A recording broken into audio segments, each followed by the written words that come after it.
So what I'm going to share with you today is not coming from what I would call an Ivy League perspective, nor is it coming from the golden environment of being in corporate America, but it's coming from a place of having a very successful career and walking out on a wonderful career, and then seeing what's happening in our economy and learning and having some ups and downs around that. So this place that I wanted to share with you begins what we call here. All right, so the why, what's going on? And I had an opportunity to really find out when I tried to get back into the tech industry, and I went through a number of different challenges and iteration. I said, something has happened here in our economy. I'm not sure what it is. But then as I did a lot more studying and recognized that there's a lot of volatility going on in our country right now. How many of you are feeling this volatility? And how many of you are feeling the uncertainty in our lives as things are just so uncertain right now? And we're also the complexity. I mean, just running equipment, looking at your telephone, starting a business again. This is my third business around. And the first business was quite easy. I didn't have as much regulations, didn't have all the IP. Just complex to do just about anything. And then the ambiguity. So we're living in this phase of ambiguity. And the question is why? And what are people yearning for? So as I was listening and going through meetings, and as I went through some challenging times, as I was reinventing myself, having been humbled and washing urinals to even doing some part-time Uber, Lyft driving, wondering why I couldn't get back into the environment, saying, what is going on here? And what I've learned and what I've heard and what I've studied is that what organizations are trying to do right now is get to what I call this dynamic stage, this transformation stage. And this is the point where you come to your company and you wake up each day, you have meaning, you have purpose, and your company has a structure that reinforces humanity in it. And guess what? You have high performance. And this is what everyone is trying to get to.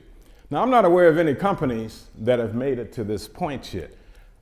Is anyone in the audience aware of any company that has this sort of environment? If so, I want to talk to you at the end of the session because I want to include that in my book, but I haven't found one yet.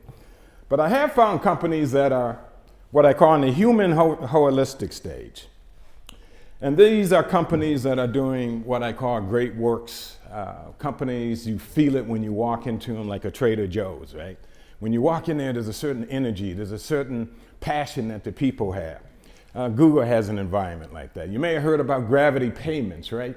Where the CEO there read the Princeton study that came out in 2013 that said for the traditional American dream to become a reality for most people, they need to make about 70 grand a year.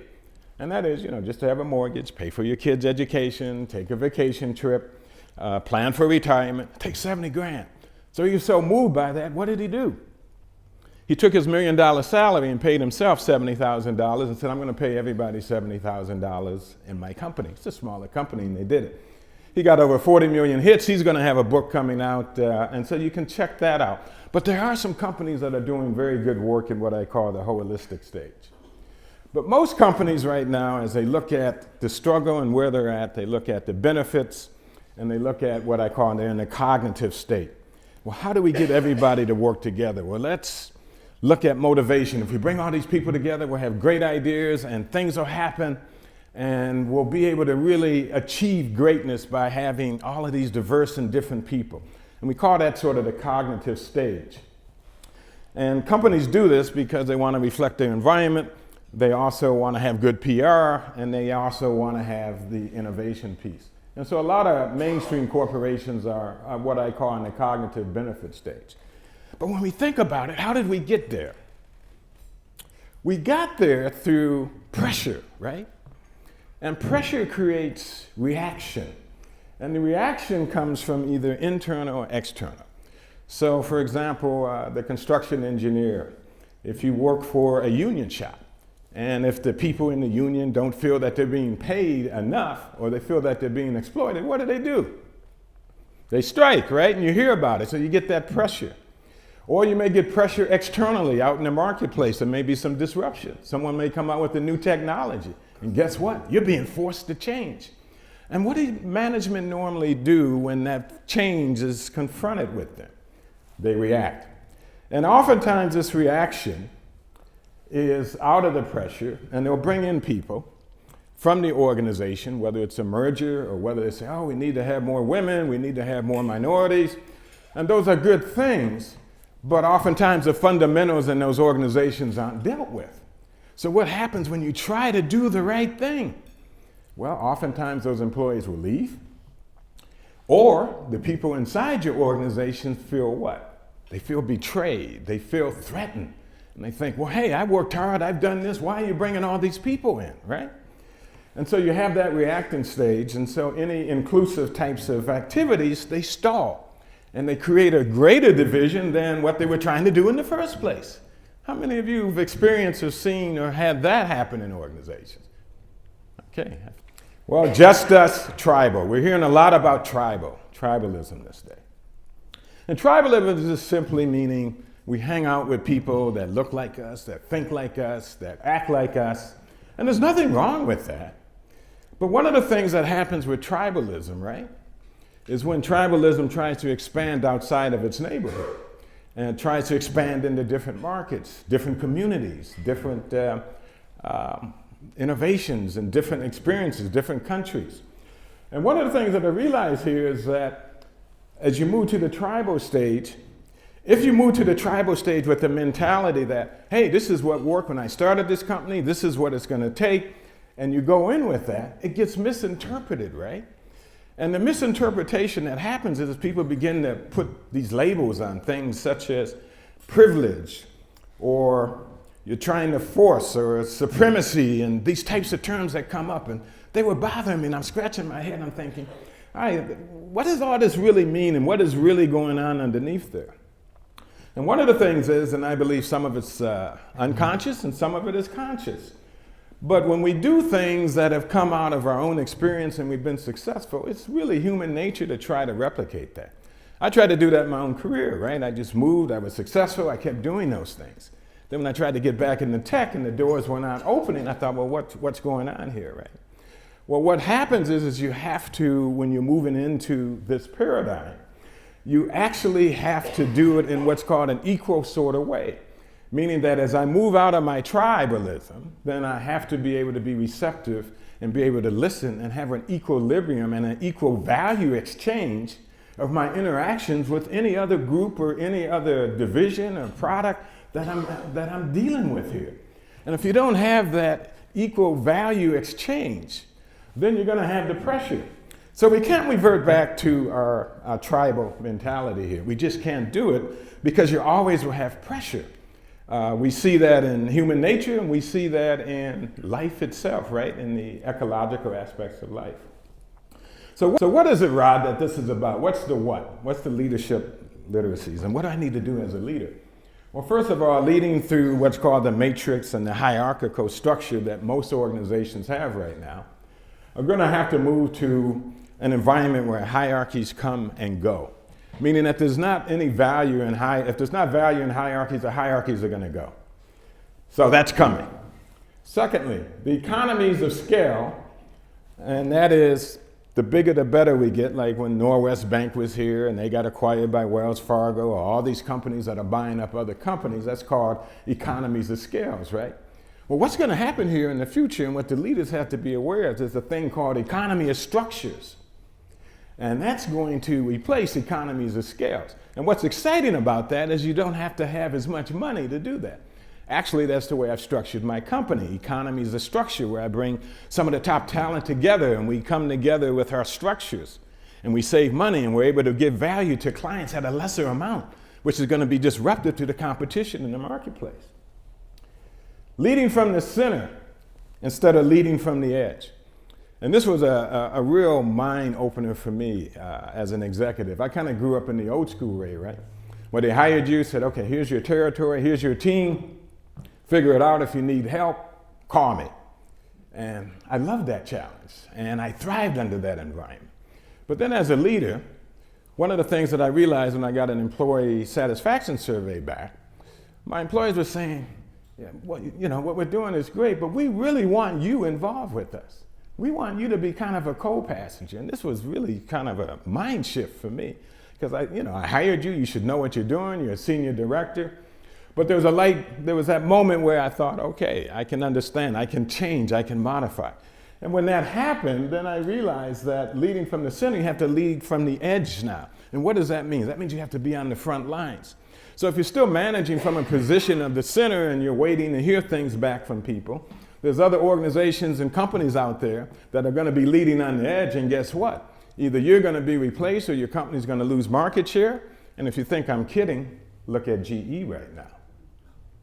Right? And Jeff Immelt tried to do as much as he could in that company.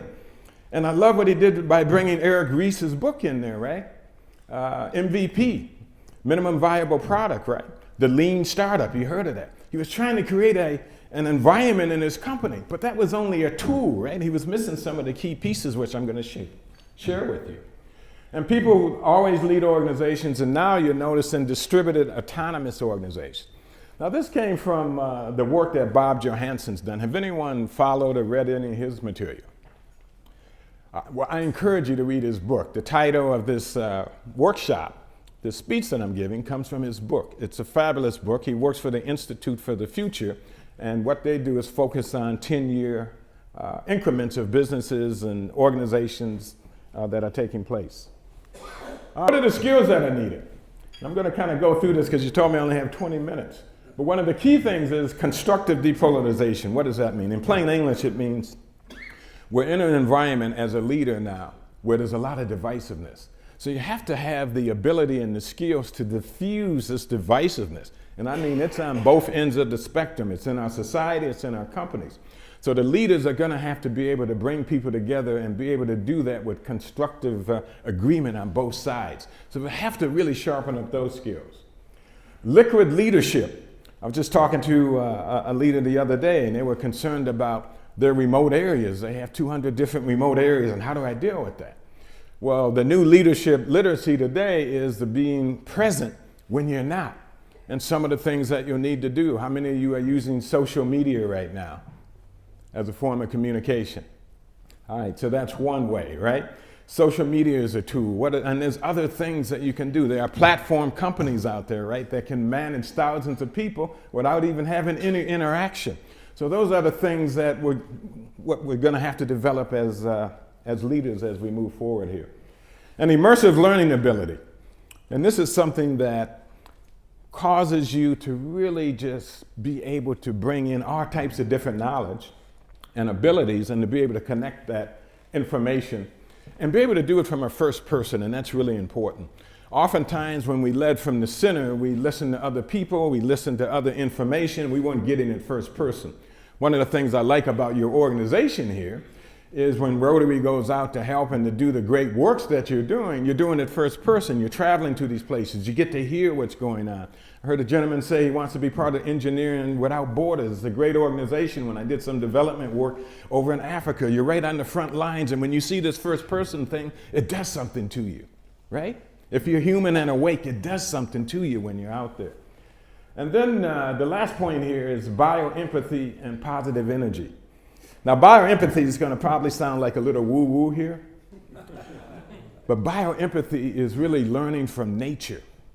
And one of the things that we've gotten away from is this disconnection of nature and our lives and the way that we live. We're disconnected. And when I talked about the volatility, not only are we volatile towards each other, our weather, our nature is becoming violent. And so there's a disconnect, there's an imbalance there. So the leaders, one of the leadership literacies there is really understanding this connection both with yourself and how you're connected with the environment in which we live in, but also how do we do that as a team, as an organization? That's a real situation here. And if you don't believe me, the scientists just sent out, I think it was 2 days ago, they sent out a 10-year warning, right? that we need to either get our act together or we're going to have even more disrupted weather if we don't get the temperature of the planet down. And positive energy. You have to have the energy now. I mean, we're moving, doing so many different things right now that it's really taking a lot of time and energy. So what's a shape-shifting organization? That's another thing that we are currently experiencing in our organization, that we can shape according to the client and what the client needs. And so that means that your organization is going to be shifting. It's going to need the flexibility. So this hierarchy that we've been used and accustomed to is not going to be the structure that's going to enable you to be competitive in the future. So now let's get to that. And I'm going to run through this quick. But what we develop is the 6 modules to really bring companies to this dynamic stage. The first one is foresight and insight. And that is, how do you provide focus in the future, understanding the future and understanding the things that are going on in your country or in your business right now. Trust, fundamental trust. That has to be a mainstay of the organization, so we work with organizations on that. Cultural candor. This is done from the work that Kim Scott's done in Radical Candor, if you've read some of that book, where you have to challenge directly and care personally, right? And you have to do those things simultaneously, and so many different leaders don't do that.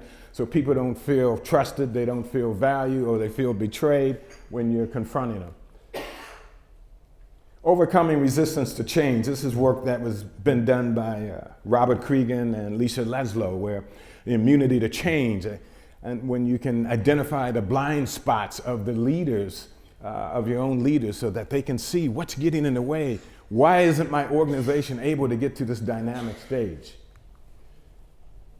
And change. Now, the organization's ready for change, whether it's an inclusion, whether it's a merger, whatever change that you're trying to do. If these first 4 fundamental steps aren't doing, you're not going to get sustainable change. And then finally here, continuous learning. That's the innovation, that's the dynamic stage. And so what we've done is put this model together. We have the top people in the country that are on our team and working with organizations on getting them to that particular point. And when I talk about a shape-shifting organization, then I stop and I want to get some of your questions. But the way that we're structured is we have these expertise, whether it's the foresight, all of these different tools, the subject matter experts from all over the world that are part of this structure. So at any point, my company, there may be another lead company that brings us in, but we still provide the core fundamental platforms that are going to help these organizations become, to get to the dynamic stage. So the point is, what is all that about? Why did I even do this? Because when I was sitting in an organization and as I'd listen to people in cars, in meetings, everyone is yearning for the same thing. And that is, I want to be able to come to my job. I want to have meaning.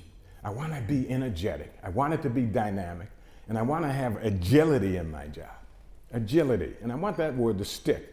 And agility means that when I'm working, I'm not worried about what I'm going to say, how I'm going to say it. I can move because I'm working in an environment that has that meaning and purpose and that understands me. So I shared this message with you today because as you think about your companies, as you think about the new leadership literacies, I just wanted to kind of drop these thoughts on your minds today for some consideration in terms of as you look to the future. So I will open it up for some questions. But that's the message I wanted to share with you today. So thank you. Thank you. In the news this week, Amazon is being widely criticized. I would have thought they would have been one of the more advanced companies, but by reacting to pressure for increased wages, it seems to me they've taken a big step backward. So I'd like to get your thoughts on how companies, while they're trying to move forward, what they actually do is actually giant leaps backwards sometimes, and how do you prevent that kind of stuff? Thank you. That's a great question. And I think you're referring to the Amazon, the $15 an hour they want to pay everybody, and they're putting that thing out. Well, one of the things, if you go back to the first step in the foresight piece and the insight, and that is really finding out what people really need to make and really setting up a structure and organization. This is going to be in my book. I call it contributed value, whereby you're not giving people money, but you're giving everyone an opportunity in that organization to share the $1 trillion worth of wealth. Because anytime you've got $1 trillion worth of wealth in the organization, you shouldn't have people in that organization who are struggling to pay for their daycare or to make a mortgage payment, right? So contributed value, the point in my definition of that, is making sure that the value that's being created in the organization is done in a way that reflects what the people's contributions are. Because the senior management didn't make it happen, the founder didn't make it happen, it's a total effort. And so just looking at the whole valuation and the way that we model and what we pay people is something that needs to be considered. So that would be something, that would be one recommendation that I'm making in my book, is to look at that. How can you have that disproportionate value when it's not done by yourself? And so to me, that's bringing in the compensation experts and really assessing, well, what is the value? And what if that secretary came up with an idea that saved the company $7 million? And you give her a nice watch or maybe a trip to Vegas or something?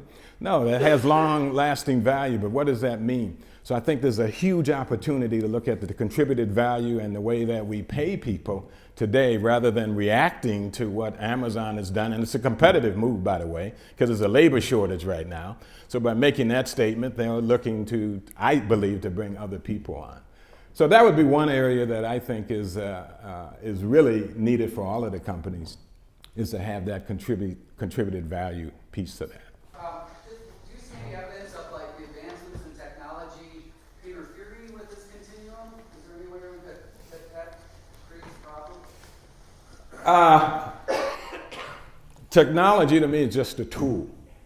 And the piece that's really important in terms of this model is really understanding who's in charge of the technology. And if we don't have something that we are aspiring to as human beings that really keeps our sanity together, then the technology will take on a life of itself. So do I see anything getting in the way of it? Yeah, the lack of not having an understanding of value and the aspirations of what our Constitution was about, the aspirations of some of the things that we claim in our faith, or the aspirations of what we believe about humanity. So how do we want to behave as human beings going forward? What's really important to us? What do we really value? We value our family. We value peace. These are things that we value. But are we going to be willing to stand up, or are we going to allow the technology to take on a life of its own? And that doesn't mean having regulation and have to regulate everything, but you do have to have some discussion, and you do have to have some parameters around how we want to live and what's the impact of that going to be on our society. And I don't think there's enough discussion going around on that right now. And one of the things I talk about in my upcoming book is what would happen if we brought all together the intelligentsia that we have on this subject to say, what is going to be the impact of, let's say, VR, virtual reality? Particularly if you use virtual reality in a negative context. What is that going to do? And virtual reality, what I'm talking about, if you're not familiar with that term, is it simulates reality. And there's a whole lot of things that could happen in that space that could make people even have greater challenges than what they have today. But those are things that we need to be thoughtful about. The Facebook thing, having discussions and bringing in different people to talk about what is the impact of that. And I think we're moving towards that direction, and I think there's a movement that we want to address and have technology work for us, but there's always a negative side of technology where it can work against us. So how do we come to that balance? And so I think it's up to us. I think that we need to really sort of think these things through and put some parameters around it that make sense of the value of what it means to be human.